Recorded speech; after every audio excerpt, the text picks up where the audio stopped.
আজ সকাল থেকে শুরু হয়েছে কয়লা পাচার মামলার তদন্ত, যেখানে এবার পুলিশের বাড়িতে পৌঁছে গেল কেন্দ্র তদন্তকারী সংস্থা এনফোর্সমেন্ট ডিরেক্টরেট। বুদবুদ থানার ওসি এবং একাধিক ব্যবসায়ীর বাড়িতে আজকে চলছে তল্লাশি। ছবি আপনারা দেখতে পাচ্ছেন। একদিকে এই শহরে বড় বাজারে যেমন শুরু হয়েছে তল্লাশি, তেমনি দুর্গাপুর, জামুরিয়া, রানীগঞ্জ, কাকসা, পাণ্ডবেশ্বর 7 ঘন্টা ধরে ইডির ম্যারাথন তল্লাশি চলছে। কয়লা পাচার মামলায় ইডির ম্যারাথন তল্লাশি। এই শহরে বড় বাজারে যেমন তল্লাশি হচ্ছে, তারই সঙ্গে রাজ্য জুড়ে তল্লাশি চলছে, এমনকি পুরানি দিল্লি সেখানেও কিন্তু তল্লাশি চলছে। আপনারা জানেন, মাস দুয়েক আগে এই শহরে একাধিক ব্যবসায়ীর বাড়ি এবং অফিসে ইডি আধিকারিকরা তল্লাশি চালান। 6 জনকে জিজ্ঞাসাবাদের জন্য ইডি দপ্তরে ডেকে পাঠানো হয়, যার মধ্যে 3 জন ছিলেন ব্যবসায়ী। জিজ্ঞাসাবাদে তাদের কাছ থেকে যে তথ্য পাওয়া গিয়েছিল এবং যে সমস্ত ডিজিটাল নথি পাওয়া গিয়েছিল, তার ভিত্তিতেই আজকে ইডির এই তল্লাশি। প্রকাশ সিনহা আমাদের প্রতিনিধি সরাসরি রয়েছেন আমাদের সঙ্গে। প্রকাশ, ম্যারাথন তল্লাশি 7 ঘন্টা হয়ে গেল, এখনো পর্যন্ত কি কি পাওয়া গেল, কি জানা যাচ্ছে? কথা বলার চেষ্টা করছি আমাদের প্রতিনিধি প্রকাশ সিনহার সঙ্গে। জামুরিয়ায় ব্যবসায়ীর বাড়িতে ইতিমধ্যেই টাকার পাহাড় উদ্ধার হয়েছে। এখনো পর্যন্ত 65 লক্ষ টাকারও বেশি নগদে উদ্ধার করেছেন ইডি আধিকারিকরা। অন্যদিকে পুলিশের বাড়িতে ইতিমধ্যেই ইডি আধিকারিকরা পৌঁছে গিয়েছেন, যেখানে বুদবুদ থানার ওসি, যিনি আগে সাসপেন্ড হয়েছিলেন যখন বারাবণী থানার দায়িত্বে ছিলেন, তার বাড়িতেও ইডি আধিকারিকরা পৌঁছেছিলেন। জিজ্ঞাসাবাদ পর্ব চলছিল। প্রকাশ সিনহা সরাসরি আমাদের সঙ্গে রয়েছেন। প্রকাশ, দেখো, 7 ঘন্টার বেশি সময় হয়ে গেছে। এখন পর্যন্ত যেটা ইডি সূত্রের খবর, 65 থেকে 70 লক্ষ টাকা নগদ টাকা জামুরিয়া এলাকায় যে ব্যবসায়ীর বাড়ি অমিত বানসাল, তার বাড়ি থেকে পাওয়া গেছে। এবং যেটা ইডি তরফে দাবি করা হচ্ছে যে প্রচুর নথি তারা বাজেয়াপ্ত করেছেন এবং ইডি আধিকারিকরা কিছু ডিজিটাল এভিডেন্স বাজেয়াপ্ত করেছেন। কিছুক্ষণ আগেই একজন ইডি আধিকারিক বা একজন ইডি সূত্র মারফত আমরা জানতে পারছি যে কিছু ডিজিটাল এমন এভিডেন্স পাওয়া গেছে যেটা বাজেয়াপ্ত করার পর বা দেখার পর তারা কিন্তু খুবই এক্সাইটেড। অর্থাৎ তদন্তকারী অফিসাররা মনে করছেন যে এই ধরনের ডিজিটাল এভিডেন্স পাওয়ার পর এই গোটা তদন্তের প্রক্রিয়া একটা নতুন দিশা পাবে, এমন কিছু তারা পেয়েছেন। এখনই তারা ডিসক্লোজ করছেন না যে কি পাওয়া গেছে, কিন্তু মূলত তুমি জানো সকাল থেকেই টাকা কোথায় গেল, কারা টাকা পেল, কিভাবে টাকা পেল এবং যাদের কাছে টাকা পৌঁছে গেছিল তাদের হাত ধরে টাকা আরো কোথায় কোথায় পৌঁছে গেছিল, এই সমস্ত তথ্য জানার জন্যই কিন্তু আজকের এই তল্লাশি অভিযান। এবং সকাল থেকেই প্রায় 10টি একেবারে প্রকাশ, তুমি আমাদের সঙ্গে থাকো, আমি তোমার কাছে আবারও ফিরবো। ইতিমধ্যেই 70 লক্ষ নগদ টাকা উদ্ধার হয়েছে, এমনটা জানা যাচ্ছে ব্যবসায়ীর বাড়ি থেকে। তবে শুধুমাত্র ব্যবসায়ীরা নন, খুব উল্লেখযোগ্য, আজকে 7 ঘন্টারও বেশি সময় ধরে যে ম্যারাথন তল্লাশি চলছে কয়লা পাচারের তদন্তে, সেই ঘটনায় একজন পুলিশ আধিকারিক, তার বাড়িতেও কিন্তু ইডি আধিকারিকরা পৌঁছে গিয়েছেন। সেখানে কিন্তু দীর্ঘক্ষণের জিজ্ঞাসাবাদ চলছে। বুদবুদ থানার ওসি, তার বাড়িতে আজকে ইডি আধিকারিকরা কি কারণে, কিভাবে তিনি এই গোটা ঘটনায় জড়িত, বিস্তারিত জানাবেন প্রকাশ সিনহা। প্রকাশ,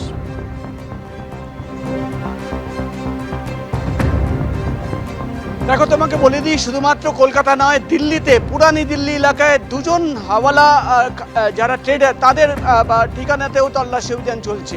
এবং তুমি যে প্রশ্ন করলো যে একজন পুলিশ অফিসার কিভাবে জড়িত, তুমি জানো সকাল থেকে যে খবর আমরা পাচ্ছিলাম যে আজকের তল্লাশি অভিযান মূলত হচ্ছে যারা টাকা নিত, যাদের কাছে টাকা পৌঁছে যেত, যারা প্রোটেকশন মানি নিয়েছে, যারা এক্সটর্শন মানি নিয়েছে এবং এই টাকা নিয়ে যারা মদত দিয়েছে দিনের পর দিন, বছরের পর বছর কয়লা পাচারকারীদের। এবং তার মধ্যেই এই পুলিশ অফিসার মনোরঞ্জন মণ্ডল, তার বাড়িতে কিন্তু পৌঁছে যান ইডি আধিকারিকরা। এবং যেটা ইডির তরফে জানানো হচ্ছে, তোমার মনে থাকবে যে প্রায় 2 থেকে আড়াই মাস আগে যখন এই মামলার কলকাতায় নতুন এফআইআর করা হয়, একাধিক কয়লা মাফিয়াদের বাড়িতে গিয়ে বিভিন্ন ঠিকানায় গিয়ে তল্লাশি অভিযান চালানো হয়েছিল প্রায় 16 থেকে 17টি জায়গায়। নরেন্দ্র খড়কা থেকে শুরু করে নীরদ মণ্ডল, একাধিক ব্যবসায়ী। এবং সেদিন যে ডিজিটাল এভিডেন্স পাওয়া গেছিল, যেটা ইডি তরফে দাবি করা হচ্ছে, মোবাইল ফোন থেকে শুরু করে একাধিক ডিজিটাল এভিডেন্স, সেখানে বেশ কিছু হোয়াটসঅ্যাপ চ্যাট পাওয়া গেছে, মেসেজ পাওয়া গেছে। এবং সেখানেই এই যে 9 জন আজকে যাদের টার্গেট করা হচ্ছে বা আজকে যাদের ঠিকানায় গিয়ে বা তল্লাশি অভিযান চালানো হচ্ছে, তাদের নাম পাওয়া যায়। তার মধ্যেই নাম ছিল বুদবুদ থানার অফিসার ইনচার্জ মনোরঞ্জন মণ্ডল, যিনি 3-4 দিন আগেই বুদবুদ থানার চার্জে এসছেন।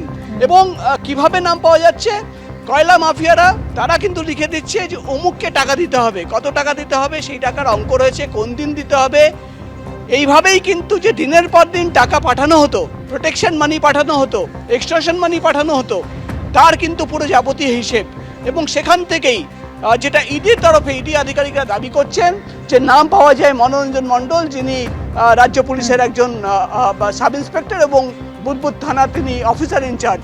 এবং এখানেই কিন্তু প্রশ্ন, তাকে জিজ্ঞাসাবাদ করা হচ্ছে। তুমি জানো দুর্গাপুরের সিটি সেন্টার এলাকায় তার বাড়ি এবং সেখানেই তিনি রয়েছেন। তাকে দফায় দফায় জিজ্ঞাসাবাদ করা হচ্ছে, মূলত জানার চেষ্টা যে শুধুমাত্র তিনি টাকা নিয়েছেন নাকি তার হাত ধরে বিভিন্ন জায়গায় টাকা পৌঁছে গেছে। একেবারে প্রকাশ, আমি এই জায়গায় তোমার কাছে আবারও ফিরবো। শুধুই কি মনোরঞ্জন মণ্ডল টাকা নিয়েছেন নাকি তার হাত ধরে আরো অনেকেই গোটা পাচার চক্রের সঙ্গে জড়িত রয়েছেন তা জানতে চাইছেন ইডি আধিকারিকরা।